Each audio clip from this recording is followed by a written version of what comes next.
Mardi Gras dawned over Louisiana with a clash of colors and sounds.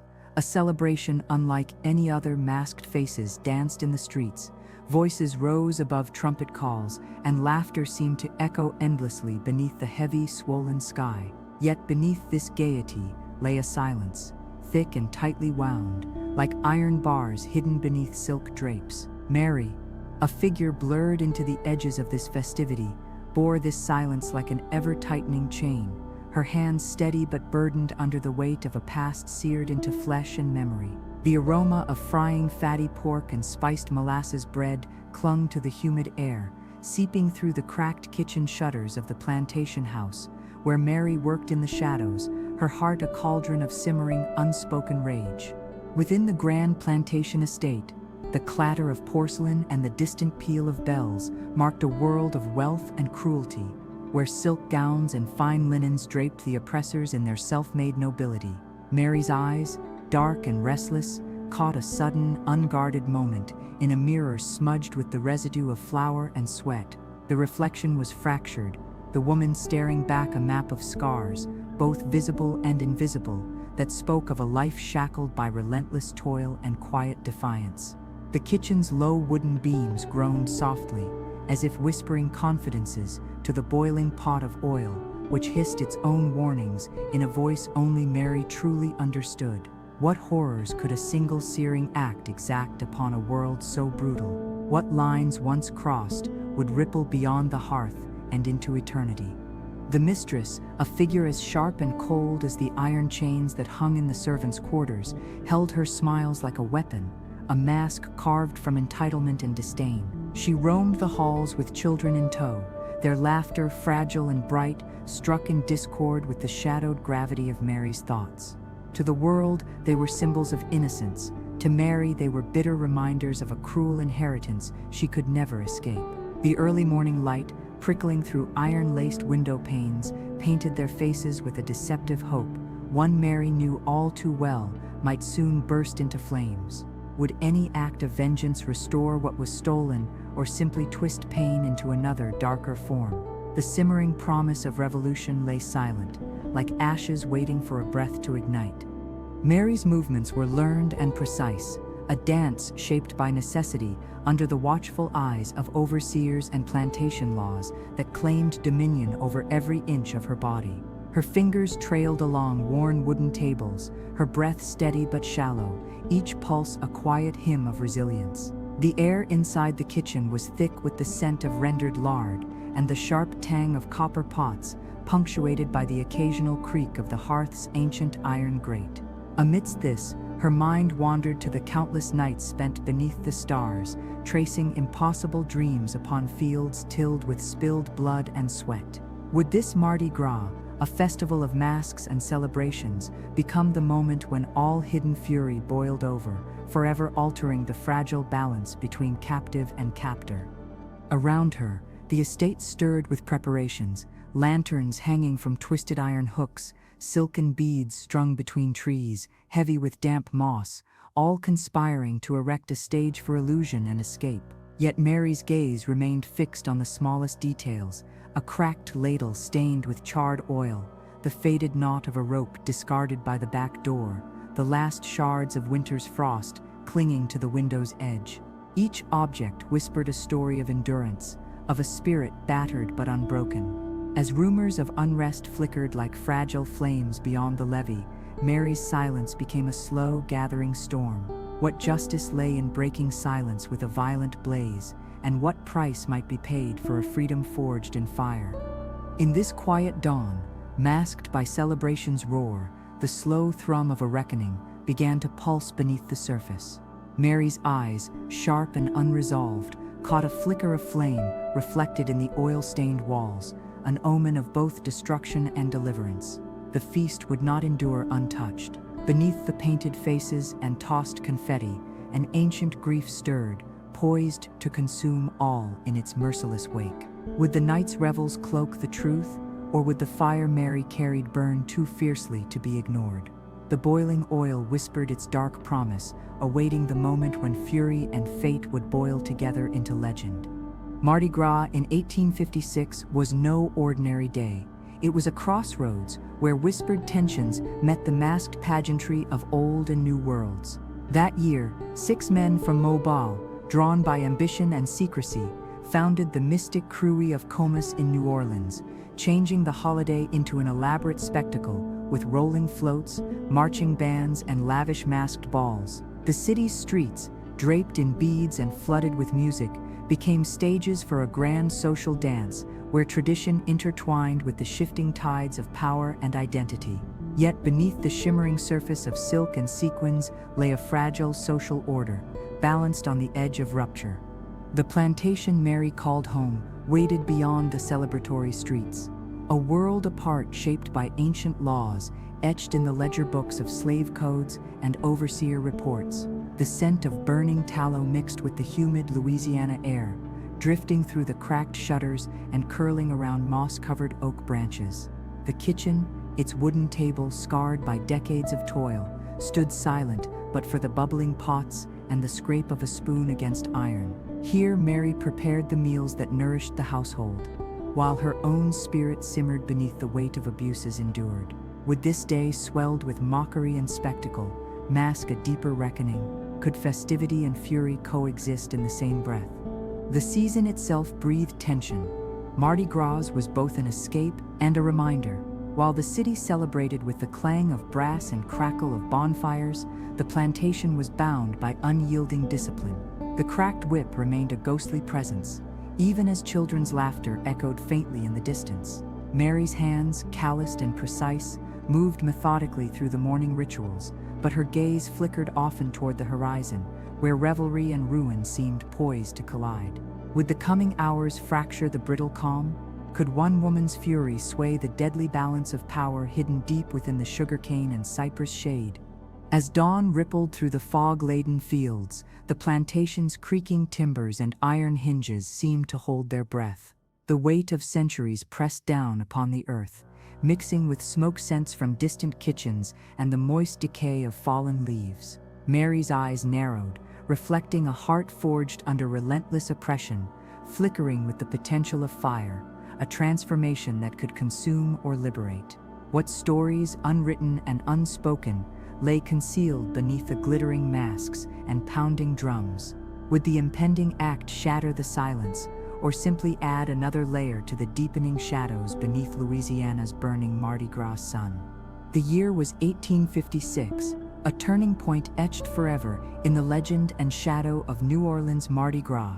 In the glittering heart of the French Quarter, 21 businessmen convened in secret, their intentions cloaked beneath layers of masked formality and whispered privilege. From the flicker of gas lamps and the swish of silken cloaks, they forged the mystic cruelty of Comus, the city's first cruelty to orchestrate a formal parade, a procession that would forever change the face of Mardi Gras. This was no mere revelry, it was a declaration of identity, power, and control, wielded with the trappings of spectacle. The streets that once echoed with the wild, unruly celebrations of centuries past now hummed with calculated grandeur. Floats draped in exotic fabrics and laden with theatrical marvels rolled along cobblestones worn smooth by decades of feet and horse hooves. Bands marched, beating steady rhythms into the humid air, while luminescent flambeaux painted flickering shadows against ancient brick and wrought iron balconies.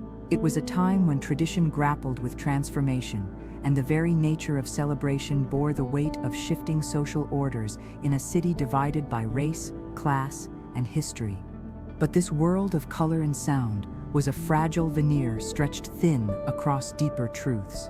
The plantation beyond the parade's reach remained a place where laws, harsh, unyielding, and merciless, governed every breath. Slave codes dictated punishment with cold precision, overseers upheld brutal discipline, and beneath the joyful noise, a heaviness clung like sweat to skin. In this crucible, Mary worked, the enslaved cook whose hands fashioned the very dishes served to the white revelers. Her every measured movement was laced with restraint and a quiet, smoldering fury born of countless indignities. Would the pageantry of Comus overshadow the storm gathering in the kitchen's shadows? The division between the extravagant parades and the harsh realities of the plantation was tangible. While city roads overflowed with laughter and revelers tossing beads, Mary's world was a narrow room dimly lit by a single flickering lamp, perpetually infused with the scent of grease and burnt sugar. Her gaze, sharp beneath lowered lids, flickered with memories of whip cracks mingling with the distant drums of celebration. Was this a day marked for indulgence or retribution? Could the gleaming floats and their fevered crowds ever glimpse the truth of the fires quietly building just beyond their spectacle? Mardi Gras, for all its secrets and magic, was a stage where old conflicts played out beneath new masks. The mystic cruelty's creation marked not just the rise of organized parade culture, but the inscription of American dominance over Creole tradition, blending and clashing identities beneath the carnival's gleam. It was within this tangled embrace of history and power that Mary's story unfolded, her silent rage a mirror to the city's own fractured soul. As the drums of the procession echoed faintly, the simmering promise of wrath and justice grew, a fire waiting for its moment to burn free. In the waning days of 1856, 6 young men from Mobile, Alabama, ambitious and cloaked in secrecy, assembled beneath the dim glow of oil lamps in a crowded drugstore on New Orleans' uptown edge. These men, predominantly Protestant Anglo-Americans, amid a city still deeply fractured by race, class, and culture, conceived the mystic cruelty of Comus. The name, borrowed from John Milton's Masque Comus, invoked magic, misrule, and revelry, setting the tone for a transformation that would endure for centuries. Comus was to be more than a parade. It was a ritualized assertion of identity and power, crafted within a strict circle of wealth and privilege. Before Comus, Mardi Gras was an irregular festival, largely confined to the Catholic Creole community, the vibrant heart of old New Orleans. Parades were informal, lacking cohesion, and often spontaneous, yet the establishment of Comus marked a decisive shift. It formalized carnival with thematic tableaux, masked balls, and the iconic flambeau, the torchbearers whose flickering flames lent a romantic, mysterious air to the night processions. These illuminated walks through narrow streets soon became spectacles for the city's wealthy elite and curious onlookers alike, drawing thousands to a celebration where spectacle masked stark social divisions. This cruelty was fiercely private, its membership jealously guarded. Invitations were rare and coveted, securing entry into an elite enclave where aristocrats, bankers, merchants, and influential planters wove their power into every float and costume. The themes often intertwined classical mythology with sharp political satire, reflecting the social tensions of Reconstruction and the lingering scars of war. Accounts suggest that as early as 1873, the cruelty's parades carried pointed messages, featuring costumes mocking post-war Northern figures and evolutionist theories, subtle yet potent symbols of resistance masquerading as festivity. Yet, the indulgence of Comus stood stark against the plantation's unforgiving reality. While the city's streets danced with revelers draped in beads and finery, the enslaved labored just beyond, bound by laws as rigid as iron chains. Mary lived in this shadow, the kitchen's constant heat, the whisper of lashes, the knowing glance exchanged in silence. Underneath the glittering masks and the lilting rhythms of parade bands, a profound tension simmered like the hot oil Mary tended, a tension waiting to spill. Would the splendor of Comus obscure the harsh reckoning quietly assembling within the estate? Or would the fire behind Mary's calm surface soon ripple outward, unseen but unstoppable? The lore of Comus endures, a complex weave of tradition, exclusivity, and power, overshadowed by its origins and associations with white supremacy and social control.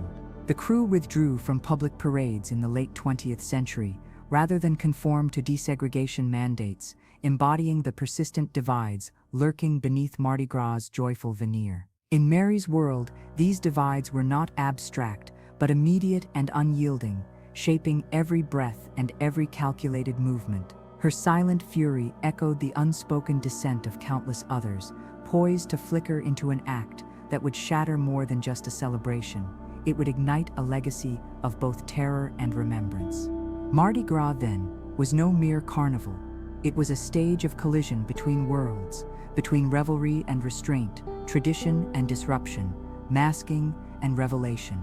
The mystic cruelty of Comus, with its shadowed ceremonies and dazzling displays, embodied this fraught dance. And in the quiet confinement of her kitchen, Mary's restrained rage mirrored the city's fractured soul, a fire waiting for the night to kindle it into something irrevocable. Before the roar of parades and the blaze of flambeaux, there was the quiet conspiratorial gathering of 6 men inside a crowded drugstore on a brisk December evening in 1856. These men, transplanted sons of Mobile, Alabama, well-dressed, church-going Protestants, harbored ambitions that transcended mere festivity. They sought to tame Mardi Gras, to elevate it from the raucous, informal Catholic celebrations of old New Orleans into a spectacle of refined power and exclusivity. Naming their society the mystic cruelty of Comus, they borrowed from John Milton's 1634 masque, Comus, an invocation of revelry tinged with illusion and misrule, setting the stage for a transformation both grand and shadowed. This cruelty was born into a city in flux, New Orleans perched precariously between its French Catholic Creole heritage and a new American order shaped by Protestant Anglo elites. Where the city's original Mardi Gras embraced wildness and local tradition, Comus introduced a coded grandeur, steeped in classical illusions and thematic parades called tableaux. The secret society jealously guarded its membership, bank presidents, merchants, and lumber barons who met behind closed doors, their identities hidden behind masks, during the festivities but palpable in every calculated step of their influence. The city's festive streets became a theatrical battleground for social ascendancy and control. The inaugural parade, lit by the flickering glow of torchbearers, known as flambeaux, was an intoxicating blend of mystery and command. Floats, embellished with draperies and symbolic sculptures, rolled down cobbled streets as brass bands summoned revelers into hypnotic rhythm. But this celebration of light and sound masked a stark reality. The city was sharply divided by race and class, a line so firmly drawn it cut through every corner of daily life. While the elite masked their exclusivity in glitter and grandeur, the backs of enslaved cooks like Mary bore the true cost of that spectacle. Would the fire that illuminated Comus's magic also reveal the smoke of rebellion hidden beneath the surface? The cruelty's themes grew ever bolder, reflecting political tensions. By 1873, the famed Missing Links Parade satirized Reconstruction politics, caricaturing figures like Ulysses S. Grant and mocking the social upheavals that Reconstruction represented for white elites. These processions were not mere entertainment, but blunt instruments of social commentary and resistance, dressed in papier-mâché and myth. The gleam of Mardi Gras masked a broader effort to assert white supremacy, emboldened even by associations with groups like the White League. Yet these pageants, with their gleaming surfaces and whispered threats, coexisted uneasily with the silent fury kindled behind closed plantation doors. Behind the festivities, Mary labored. The kitchen, cracked pots, heavy iron ladles, and glowing hearth, was both refuge and prison. The rhythmic clatter of utensils echoed the heartbeat of a world trapped between light and shadow. Each dish she prepared carried the taste of forced servitude, each moment of silence between orders a pause, heavy with the unspoken.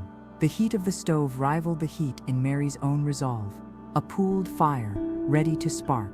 How long could the simmering rage be contained beneath the surface of celebration? Was it inevitable then that the feast set before the fire would end in a reckoning, both terrible and necessary? The mystic cruelty of Comus, born in the waning days of 1856, was a curious alchemy of secrecy, spectacle, and social ambition. 6 young men, all Protestant Anglo-American businessmen, hailing from Mobile, Alabama, gathered in the dim confines of Dr. Pope's drugstore, plotting to sequester Mardi Gras beneath a new mantle of order and exclusivity. Their vision was striking: to transform the rowdy, untamed Catholic Creole celebrations into a procession rich with classical allusions, esoteric themes, and a carefully guarded social hierarchy. They borrowed the name from John Milton's masque, Comus, the lord of misrule and revelry, establishing a secret society that blended mysticism with the modern desire for control. The men cloaked themselves in anonymity, their identities a sacred secret, preserved by ritual and mask. Membership was invitation only, restricted to the city's wealthiest and most influential aristocrats, bankers, planters, cotton, and lumber merchants who wielded power behind the curtains of silk and smoke. The cruise parades introduced the spectacle of illuminated flambeaux, thematic tableau floats, and elaborate masked balls that dazzled the city, drawing thousands of spectators even in their earliest iterations. The ritual transformed Mardi Gras from chaotic celebration to a choreographed display of social order and cultural dominance. Yet beneath this vivid pageantry lay currents darker than the shadows cast by the dancing torchlight. The Comus crew emerged at a moment when racial and class boundaries in New Orleans were fiercely contested, the city grappling with the bitter legacies of the antebellum South and the fractures of Reconstruction. The themes of Comus soon became sharply political, using satire and symbolism to assert white supremacy and mock the shifting power of Reconstruction-era reforms. The infamous 1873 Missing Links Parade directly lampooned African Americans and Northern carpetbaggers, draping its political message in grotesque costumes and biting allegory. Mary, the enslaved cook who toiled in the kitchen's oppressive heat, knew none of these parades as celebration. Her world lay beyond the masks and laughter, in the simmering pot's restless hiss and the sharp tang of burnt oil. The same hands that ladled food for the revelers carried a weight of brutal endurance and smoldering fury. What promises silently born waited beneath the gleaming floats and glittering beads. Might the fire that danced in the flambeau's flames mirror the fires kindling deep within hidden quarters, the fires of vengeance, justice, and reckoning cloaked beneath the Mardi Gras celebrations. Before the glittering spectacle of Mardi Gras could swell to its modern grandeur, the mystic crew of Comus built its secret foundation in the chill of late 1856. 6 men, young but resolute, met in the cramped confines of Dr. Pope's drugstore on New Orleans' uptown edge. These men were transplanted Protestants from Mobile, Alabama, their stock rising with the antebellum South's capitalist ambitions. Naming their circle the mystic crew of Comus, they invoked the spirit of John Milton's 1634 Masque, a lord of revelry, misrule, and enchantment, to cast new shadows over the city's centuries-old carnival traditions. This crew was born out of a desire to impose order on chaotic festivity, to transform Mardi Gras from a scattered Creole Catholic celebration into a disciplined, masked procession of theatrics and social assertion. Membership was a closely guarded secret, invitation only, reserved for bankers, merchants, planters, all men who exerted economic and political power behind the veil of mask and costume. The earliest Comus parades introduced stunning tableau floats, thematic processions, and the iconic flambeau torchbearers, whose flickering flames cast haunting, flickering chandeliers against the ancient brick walls of the quarter. This pageantry was dazzling, but it served also as a veiled affirmation of social hierarchy and exclusion. Comus was more than a spectacle. It was a statement. Over the following decades, its parades became platforms of political satire and cultural dominance, often laced with sharp critiques of Reconstruction-era reforms and the shifting racial landscape. The infamous 1873 Missing Links Parade mocked African Americans and Northern carpetbaggers with grotesque costumes, illustrating the crew's role in upholding white supremacy. Membership and parade themes reflected elite resistance cloaked in allegory, a coded language wielded behind the celebration's facade. The private balls, secret meetings, and rituals of Comus formed a parallel world, an aristocracy insulated and invisible amid the city's bustling streets. Invitations to the crew's lavish Mardi Gras balls were prized beyond measure, guarded as sacred objects as much as tokens of privilege. The crew would maintain its discreet power well into the 20th century, even choosing withdrawal over racial integration following 1991's anti-discrimination ordinance. Thus, the mystic crew of Comus wove itself firmly into the fabric of New Orleans's complex history, a dazzling, secretive emblem of celebration shadowed by exclusion. Yet, just beyond the glow of flambeaux and behind the elegant masks, the plantation world where Mary toiled remained rigid and brutal, bound by laws that knew no mercy. Her life unfolded in the kitchen's heat and smell of simmering grease, beneath the weight of silence and forced submission. The stark contrast between Comus's grandeur and Mary's daily reality framed the profound contradictions of Mardi Gras itself, a festival of masks and music concealing a landscape ruled by pain and the quiet, simmering flames of resistance. For more than a century, the mystic crew of Comus held an unbroken reign over Mardi Gras night parades, sealing its place as the oldest and most secretive crew in New Orleans. Its parades, beginning officially in 1857, closed the carnival season with a measured elegance, shielded from the wild spectacle of the earlier celebrations. The floats and themes were deeply symbolic, often drawn from ancient mythologies, classical literature and allegories, resonating with the members' adherence to tradition and elite refinement. Where other crews might celebrate with exuberant abundance, Comus wove narratives of arcane symbolism and careful exclusivity. The crew's influence extended beyond parades into elaborate masked balls, where membership was prized and fiercely guarded. Invitations were treasured objects, not just for access, but as tokens of social status. Tales survive of women who formed flying wedges to force entry into these exclusive events, or individuals who attempted to bribe or steal invitations. The balls were known for their blend of opulence and secrecy, underscored by the ceremonial meeting of the courts, a ritual where Rex, the king of carnival, formally visited Comus, symbolically acknowledging its primacy in the carnival hierarchy. This tradition, which began in 1882, continues to mark the close of Mardi Gras each year. Despite their storied role, the crew's history is not without controversy. From 1856 through 1991, the Comus Parade was a perennial highlight, halted only for the wars that shadowed America's darkest hours: the Civil War, World War I, World War II, and Korean War. Yet the crew's public presence ended in 1991, following a New Orleans City Council ordinance requiring social organizations to certify non-discrimination policies on race, religion, gender, disability, and sexual orientation to obtain parade permits. Choosing exclusion over integration, Comus, alongside historic crews Momus and Proteus, ceased public parading activity, retreating into the private sphere. Although court rulings later protected social groups' rights to free association, Comus has not resumed public parades. Today, the mystic crew of Comus still holds its famed tableau ball, preserving tradition with an air of mystery and exclusivity. Members continue to guard their identities zealously, maintaining rituals and ceremonies away from the public eye. Invitations remain coveted artifacts for collectors, emblematic not only of prestige, but of a long, secret lineage.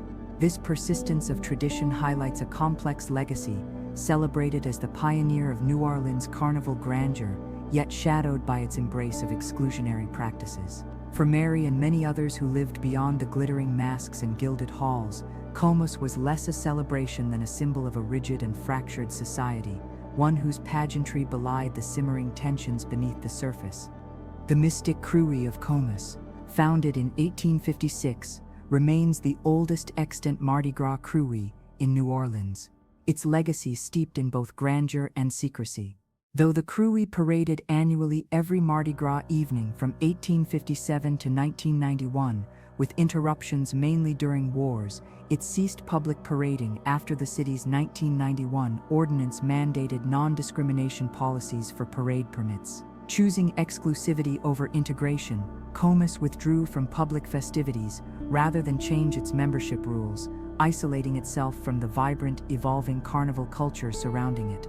Despite retiring from parades, the crew continues to hold its famed and highly exclusive tableau balls, where invitations remain prized symbols of social prestige and tradition. These balls are steeped in ritual and mystery, honoring long-standing customs preserved within a tightly guarded elite. an iconic tradition instituted by Comus. The meeting of the courts sees Rex, the king of carnival, formally visiting the Comus throne during Mardi Gras season, symbolically placing Comus at the apex of the carnival hierarchy. This ritual continues to this day, underscoring Comus's enduring influence and prestige within the carnival society.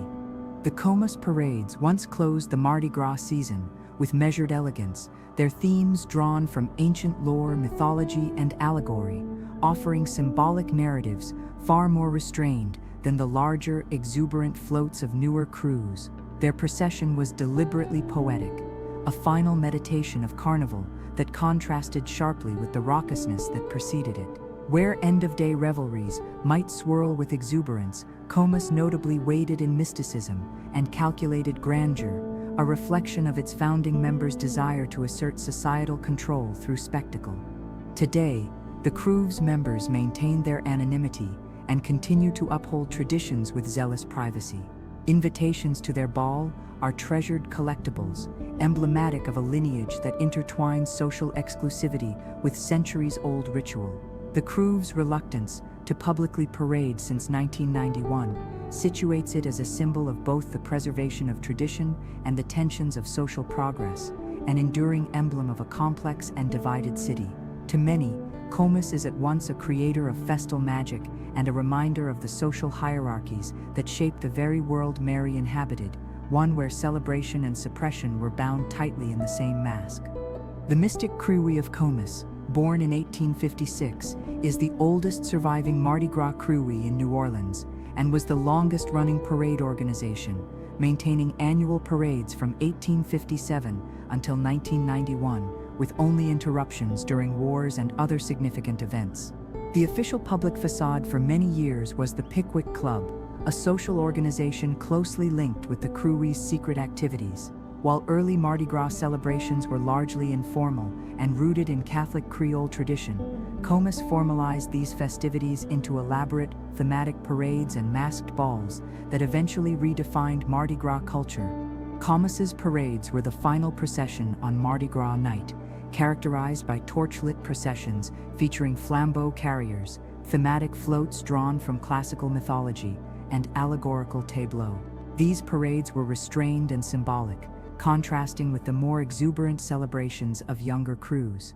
The crew's members were an exclusive circle of the city's elite, whose identities and activities beyond the parade remained closely guarded secrets. Stories tell of the lengths to which people went to gain access, women forming flying wedges to force entrance, others attempting to bribe or steal invitations. One enduring tradition established by Comus is the meeting of the courts, beginning in 1882, when Rex, the king of carnival, and his queen pay formal visit to Comus's masked ball, symbolically closing the Mardi Gras season. Though Rex is nominally king of carnival, this ceremony is seen by some as placing Comus as the more prestigious crew within the social hierarchy.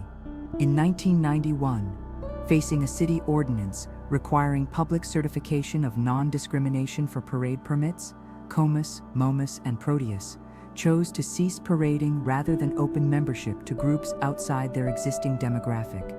While court rulings later struck down the ordinance as unconstitutional, Comus has not resumed public parades since. Today, it continues to hold its exclusive tableau balls in private, guarding decades-old rituals and maintaining its reputation for mystique and exclusivity, making it a symbol both of Mardi Gras' celebrated heritage and the enduring social divides sheathed beneath the festival's glittering surface.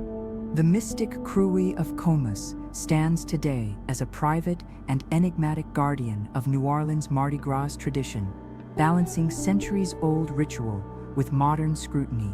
Founded in 1856, Comus is the oldest continuously existing carnival cruelty in the city, though it ceased public parading in 1991, following the city's ordinance requiring crews to certify non-discrimination in their membership.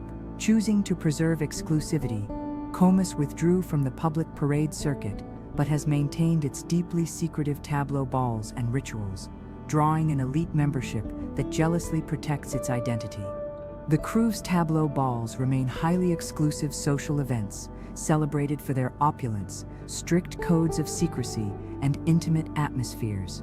Invitations to these balls are prized collectibles, artifacts of a history steeped in mystique. The Cruve continues the ritual, meeting of the courts, a symbolic ceremony begun in 1882, wherein Rex, the king of carnival, formally visits the Comus throne during Mardi Gras season. This rare public intersection underscores Comus's enduring influence and prestige within the broader Mardi Gras hierarchy, despite its reticence to parade. In 2025, the Cruwe maintains its reputation both as a touchstone of carnival history and as a contentious emblem of social exclusivity. Though its public role has dramatically diminished, Comus remains a potent symbol of Mardi Gras' layered cultural heritage, at once a celebration of theatricality, social power, and tradition entwined with complex legacies of exclusion. For those like Mary, who lived outside its privileged veil, Comus embodied not festivity, but the stark inequalities and simmering resentments that defined Louisiana's fraught antebellum society.